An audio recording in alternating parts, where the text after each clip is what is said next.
حضرت اقرا بن حابس رضی اللہ تعالیٰ عنہ سے صحابی ہیں، وہ فرماتے ہیں کہ میں نبی پاک صلی اللہ علیہ وسلم کی خدمت عالی مرتبت میں حاضر ہوا تو حضور بچوں کے ساتھ پیار کر رہے تھے۔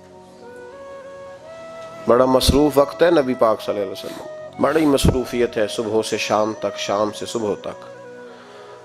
ایک لمحہ بھی محبوب پاک کے پاس ایسا نہیں جس میں حضور علیہ السلام کچھ دیر کے لیے آرام کریں، لیکن ان لمحات میں سے بھی وقت نکال کر حضور بچوں سے پیار کرتے۔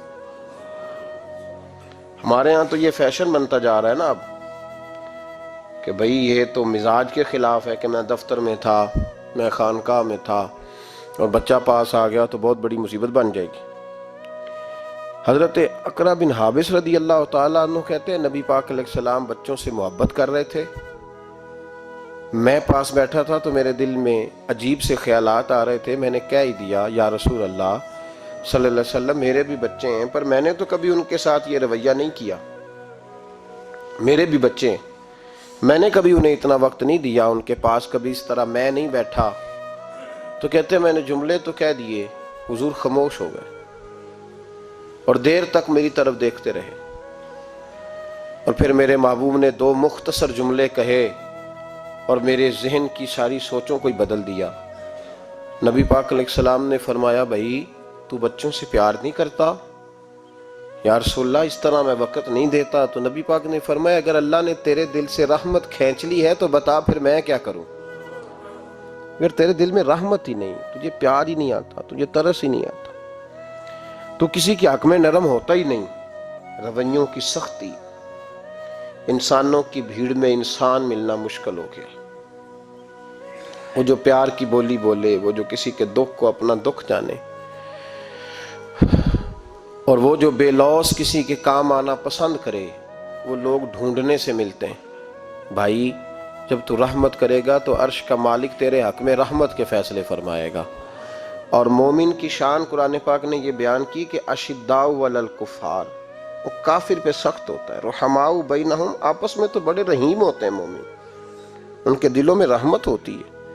بخاری شریف میں نبی پاک علیہ السلام نے ارشاد فرمایا، سرکار فرماتے ہیں کہ ایک بندے نے نیک تھا لیکن اس نے ایک بلی کو باندھ دیا، پانی نہیں پلایا، کھانا نہیں دیا، بلی مر گئی، فرمایا اس کے باوجود نیکیوں کہ اللہ نے اسے جہنم میں ڈال دیا۔ ایک فاحشہ عورت ہے، توجہ ہے میری بات پر؟ ادھر دیکھیے گا ذرا، ایک بہت گناہ کرنے والی بی بی ہے، وہ گزر رہی ہے، کتے کا چھوٹا سا بچہ پیاسا ہے۔ مدینے والے محبوب علیہ السلام، میں کہتا ہوں اس کی اتنی خوش قسمتی تھوڑی ہے کہ میرے نبی نے اس کا ذکر کر دیا ہے، اس سے بھی بڑی کو خوش قسمتی ہوگی۔ محبوب پاک علیہ السلام ارشاد فرماتے ہیں کہ وہ عورت گزر رہی تھی تو کنویں کے کنارے سخت گرمی کے موسم میں کتے کا بچہ پیاسا۔ لوگ یہاں بلا وجہ الجھ جاتے ہیں، کہتے ہیں ساری زندگی انسان گناہ کرے اور کتے کے بچے کو پانی پلائے تو بخشا جائے۔ او بھائی مطلب یہ نہیں کہ وہ کتے کا بچہ تھا، مطلب یہ تھا کہ اس کے دل میں اللہ نے، اس کے سینے میں اللہ نے رحمت والا دل پیدا فرمایا تھا۔ اور انسان کی نہیں، وَلَٰكِنْ يَنْظُرُ إِلَىٰ قُلُوبِكُمْ، رب جب دیکھتا ہے تو وہ دل دیکھتا ہے، تو اس کے سینے میں جو دل تھا وہ رحمت والا تھا، سخت گیر نہیں تھا۔ کتے کا بچہ پیاسا، کنویں کے کنارے، گرمی بڑی سخت، گزر نہیں جاتے لوگ اپنا بچہ اسی کے آگے، اور جس کو دکان پہ رکھا ہے اس کو کہا پیسے نہیں لینے، پکڑ سائیکل، لا سودا، جلدی جا، دھوپ ہے۔ تو پھر کیا ہوا، تو نے میرے سے 8,500 پورا نہیں لینا؟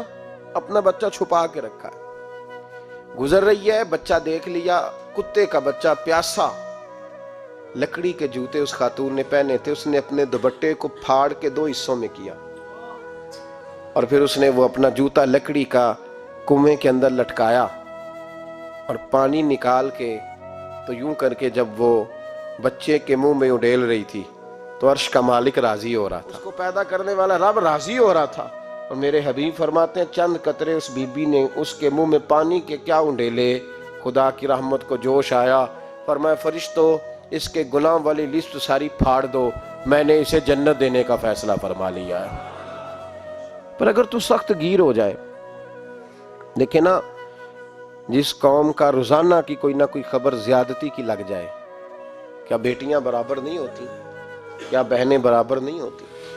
جہاں روز کوئی نہ کوئی خبر قتل کی لگ جائے، قتل ہی کر دیا، مار ہی ڈالا کسی کو، جہاں روز کرپشن کے کیس سامنے آئیں، غریبوں کا مال کھا کے بھی لوگ بڑے تسلی سے وقت گزاریں، تو اس کا مطلب یہ ہے کہ اس معاشرے نے یہ سمجھنا ہی چھوڑ دیا ہے کہ ہماری بقا کس چیز میں، ہمارا فائدہ کس چیز میں۔ نرمی پیدا کریں بھائی، اگر طبیعت میں نرمی نہیں ہے، کسی پہ ترس ہی نہیں آتا، اس قدر زیادہ خود غرضی ہو گئی ہے کہ اپنے سوا کوئی شے دکھائی نہیں دیتی۔ یاد رکھیں، جو چاہتا ہے میرے بچے سکھی رہیں وہ غریبوں کے بچوں سے پیار کرے، جو چاہتا ہے میرے گھر کے اندر روشنی رہے وہ کسی غریب کے گھر میں روشنی جلانے کی کوشش کرے، جو چاہتا ہے میرے لیے لوگ رحمت اور کرم کے جذبات رکھیں وہ دوسروں کے حق میں نرمی اختیار کرے۔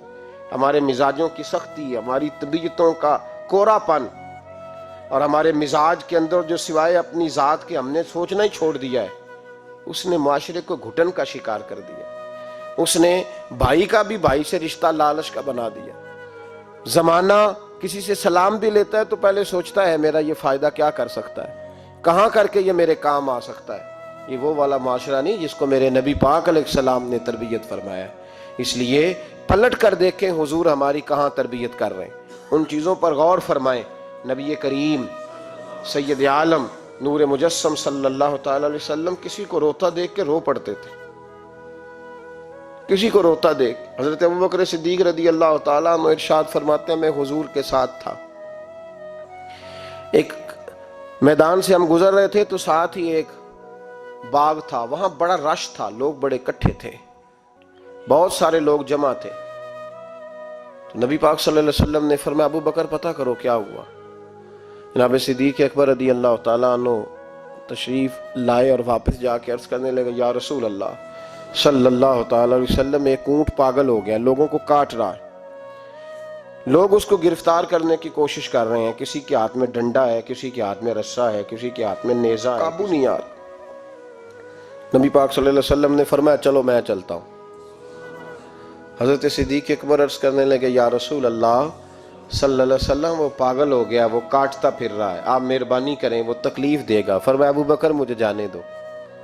جناب صدیق اکبر فرماتے ہیں نبی پاک صلی اللہ علیہ وسلم تشریف لائے اور حضور جیسے ہی کھڑے ہوئے نا اونٹ حضور کی طرف بھاگا، نبی پاک کی طرف لپکا، وہ میں بھی ڈرنے لگا، جتنے لوگ تھے پریشان ہونے لگے، دوڑا آیا اونٹ، ہم سب پریشان تھے لیکن محبوب کے چہرے پر بڑا ہی اطمینان تھا۔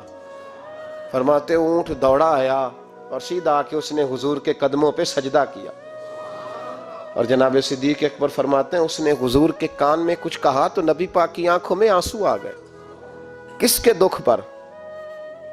او بھائی غور تو کرو، اس بات کو سمجھو تو صحیح، تو جیتے جاگتے ہنستے کھیلتے انسان کے دکھ پر پریشان نہیں ہوتا، تو مسلمان پڑوسی ساتھ رہنے والا، پلنے والا، بسنے والا، جس کی جوانی لڑک پن بڑھاپا تو نے آنکھوں میں دیکھا، تجھے اس کے دکھ پر پریشانی نہیں ہوتی۔ اور ایک اونٹ کان میں بولا، اس کیفیت کو سمجھ تو صحیح یار، اس رنگ کو محسوس تو کرو مہربانی اہل زمین پر، خدا مہرباں ہوگا عرش بری پر۔ کے کان میں کچھ کہا، حضور رو پڑے، اور پھر محبوب نے فرمایا رسی لاؤ۔ مالک رسی لایا تو حضور نے اس کے ناک میں نکیل ڈالی، اس نے خاموشی سے ڈلوا لی، حضور نے اس کے ہاتھ میں دیا اور فرمایا تو کہتا ہے پاگل ہو گیا، وہ شکایت کر رہا ہے کہ حضور گرمی میں تپ جاتا ہوں پر پانی کا گھونٹ نہیں دیتا۔ یا رسول اللہ صلی اللہ علیہ وسلم یہ میری طاقت سے زیادہ مجھ پر بوجھ رکھتا ہے، محبوبہ میں تیرے سوا کس کو دکھ بتاؤں، کام زیادہ لیتا ہے چارہ کم ڈالتا ہے۔ او بھائی میرے محبوب پاک سید عالم صلی اللہ علیہ وسلم نے ہمیں جو مزاج عطا فرمایا وہ تو اس طرح کا ہے کہ جانور کو بھی دکھ ہو تو محبوب پاک کو تکلیف ہوتی ہے۔ صحابہ فرماتے ہیں کہ دو آدمی گھوڑے پہ بیٹھے تھے، غور کرنا میری بات پر، دو آدمی گھوڑے پہ بیٹھے، کدھر سے آ رہا ہے کدھر سے جا رہا ہے، رستے میں ملاقات ہوگی تو گھوڑوں پہ بیٹھے آپس میں باتیں کر رہے ہیں، شروع نہیں کر دیتے گفتگو لوگ۔ ہمارے زمانے میں تو کوئی بندہ تھوڑا تگڑا ہو، وہ کار پہ آ رہا ہو اور جیسے ایک دوسرا چودھری کار پہ آ جائے تو ساری سڑک بھی بلاک ہو جائے تو کہنے نے کوئی اگ بجھانی جا کے، تو نہیں پتا دو چودھری کھلوتے ہیں، انتظار کرو ٹھہر جاؤ، میں نہیں پتا کہ ہم سیٹھ صاحب ہیں، کل ہی تو کار نہیں خریدی یار، تم کہتے ہو راستہ دے دو، یہ کیسے ہو سکتا ہے؟ اور میں نے بڑے بڑے عجیب لوگ آنکھوں سے دیکھے، بڑے عجیب لوگ شیشہ کھول کے گاڑی کا کہیں گے ٹھہر جا، کوئی جلدی ہے؟ بھائی تو شارع عام پہ کھڑا ہے اور تجھے رستہ کھولنا تیری ذمہ داری کا حصہ ہے، لیکن وہ کہتا ہے کہ 4 فٹ میں آپ چھڈی ہے، تو کیسے کہتا ہے کہ رستہ؟ یہ جو خوبصورت مزاج قومیں ہوتی ہیں ان کا یہ رویہ نہیں ہوتا کہ جہاں طبیعت چاہے، جہاں جس طرح اس کا دل چاہے وہ کرے۔ تو خیال کریں کس چکر میں قوم پڑ گئی۔ اس کا مطلب یہ ہے کہ جس کو مرضی تکلیف دیتے پھرو۔ نبی کریم سید عالم صلی اللہ علیہ وسلم نے فرمایا اللہ نے میری برکت سے ساری زمین مسجد بنا دی ہے، جہاں نماز پڑھو گے اللہ قبول فرما لے گا، لیکن فرمایا رستوں میں نماز نہ پڑھنا، لوگوں نے گزرنا ہے، رستوں میں شارع عام پر نماز کی نیت باندھنے کی اجازت نہیں ہے۔ تو میرے عزیز بھائی غور فرمائے، 2 آدمی، ایک ادھر سے گھوڑا لے کے آ رہا ہے، کدھر سے جا رہا ہے، دونوں جا رہے تھے، آپس میں دونوں نے بات چیت شروع، قریب سے نبی پاک صلی اللہ علیہ وسلم گزرے تو سرکار رکے، ان دونوں کو فرمایا نیچے اترو بھائی گھوڑوں سے، اتر آئے، تو 2 جملے محبوب نے، خیر الکلام ما قل ودل، 2 جملوں میں بات محبوب نے مکمل کر دی۔ فرمایا جانوروں کو سواریاں بنایا کرو، کرسیاں نہ بنایا کرو، سواریاں بنایا کرو انہیں، کرسیاں جب بیٹھنا ہو تو نیچے اترو، کسی کرسی پہ بیٹھ کے بات کرو، یہ سواری کے لیے ہیں، ان کے اوپر بوجھ اس وقت بنو جب تم نے سفر کرنا ہے، تم بوجھ بن گئے۔ تو جو محبوب سید عالم صلی اللہ علیہ وسلم اتنے جذبات رکھیں کہ کسی آدمی نے جانور کو کھڑا کر کے صرف سواری کر لی، محبوب تو اسے منع فرمائے، اور یہاں ہم جیتے جاگتے لوگوں کا رستہ روکیں، ایمبولنس کو رستہ نہ دیں، ان گاڑیوں کو جو امدادی کاروائیوں کے لیے پہنچ رہی ہیں وہ کہیں کہ صاحب رستہ دینا پسند نہیں کر رہے۔ تو بھائی رحم اور کرم جن جذبات میں ہوتا ہے، جن سینوں میں ہوتا ہے، ان سینوں کو میرا رب محبوب رکھتا ہے۔